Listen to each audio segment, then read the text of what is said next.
လူရင်းဒီစားမယ်ဒီမှာလူရင်းဒီအဝစားလိုက်မယ်စားကြပါအောင်ရှင်ဒီဟာက2ခုပေါင်းဒါရှိမှ2ခု2မွာစားထားတယ်ပေါ့နော်2ခုပေါင်းကို3000ပဲကြပါတယ်လူရင်းဒီစားချင်တောင်းလာခဲ့ပါရှင်မိသားစုနဲ့ပေါ့နော်လူရင်းဒီလေးစားပါမယ်အိုးရှယ်ပဲလည်းတောင်းထတာစားဒီလေးကျအဲ့ဒါမှတူလို့ဖုတ်တယ်ဒါလေးကမရနော်လာလဲလာ4000ဘို့ပေါ့နော်4000ဘို့ရှယ်ပါ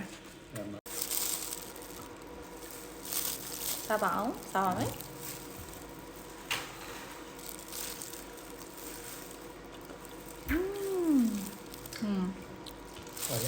ဒါတူပဲဒီတစ်ခုอ่ะ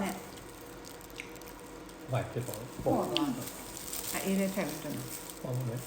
ဒီလက်ရှင်တော့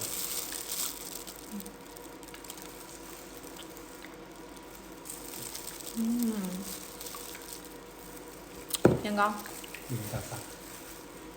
မရှိတော့သူနဲ့ဒါမရှိတော့